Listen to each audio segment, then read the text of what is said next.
Hi everyone, welcome to my channel. My name is Kassandra and today I'll show you my favorite 5 restorative yoga poses that I like to do with a bolster.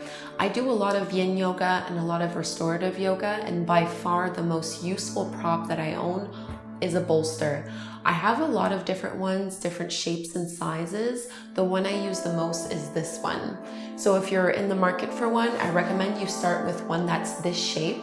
So I like this one because it's relatively the same length as my torso, and it's about 10 to 12 inches deep, which is a really nice way to open up the chest, and it's a very versatile prop to have. So let's get started. I'll show you my 5 favorite ways to use it.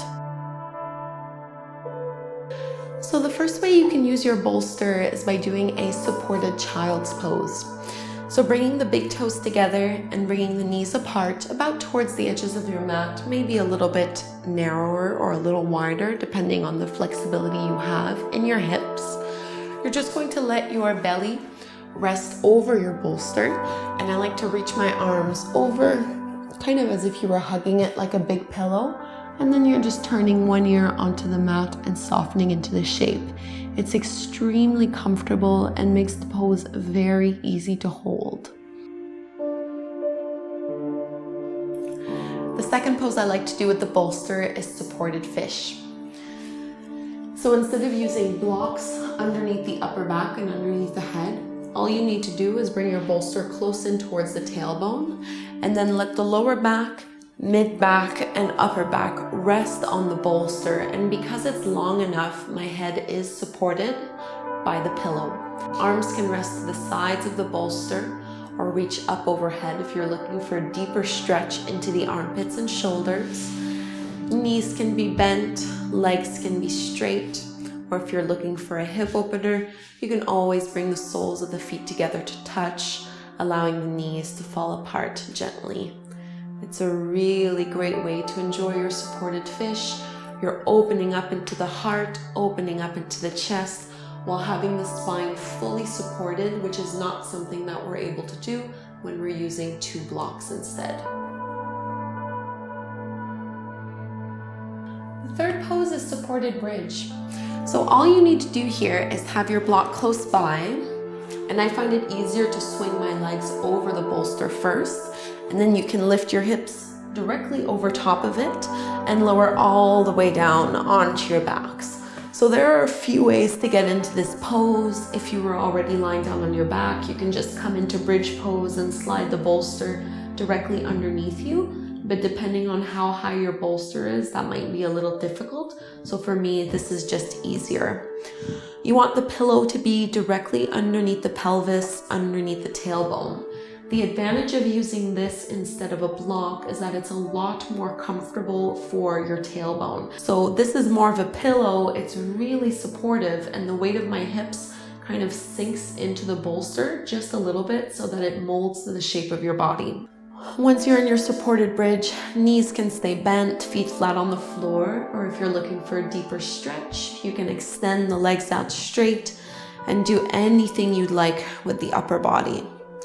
This is an amazing posture for lower back pain and to stretch out into the hip flexors. From here, the fourth pose that I'm going to show you is legs up the wall variation. So staying on your block, all you need to do is lift your legs straight up towards the sky. I normally like to do this away from the wall. I kind of like to have my legs dangle and move freely. But if you feel like you have to work and strengthen your hip flexors too much to keep your legs upright, all you need to do is scooch on over towards the wall so that your heels have something to rest on. And just like in supported bridge, the advantage of having a bolster instead of a block is that it's a lot more comfortable for your tailbone, for your hips, and for your lower back. Once you're here, the legs can either stay straight up, or you can open them up into a straddle if you're looking to stretch a little bit deeper in towards the inner groin and inner thighs. It's a nice way to stay supported while doing a gentle inversion and reversing the blood flow, letting the legs be weightless and the upper body to be grounded. So my final way to use this bolster is to use it in Shavasana. So because I'm already lying down on my back, all I'm going to do is push the bolster forward so that it ends up being underneath my knees and underneath the legs. You want to let your hips and your tailbone stay down on the floor. And by having a bolster underneath the knees, it makes it a lot easier for my lower back, especially if you suffer from injuries in the lower back or any kind of sensitivities in the area. You might know already that doing Shavasana with your legs out straight doesn't feel too great. So you could just keep your knees bent and feet flat on the mat, but having a nice pillow underneath it is a really nice way to relax and unwind as you enjoy your Shavasana. So those were my 5 favorite restorative yoga poses to do with the help of a bolster. This video was a suggestion from one of our viewers, so I'd like to thank you very much if you're the one who requested this. I hope you find it helpful. If you have any other recommendations or suggestions for a video you'd like to see, I encourage you to leave me a comment in this video or just connect with me on Facebook, Instagram, or Snapchat. However you need to, just let me know what you'd like to see. I have a long list of recommendations and I'm slowly working my way through them, always looking for new ideas. Thank you so much. Please do subscribe to my channel. I hope you have a wonderful day. Namaste.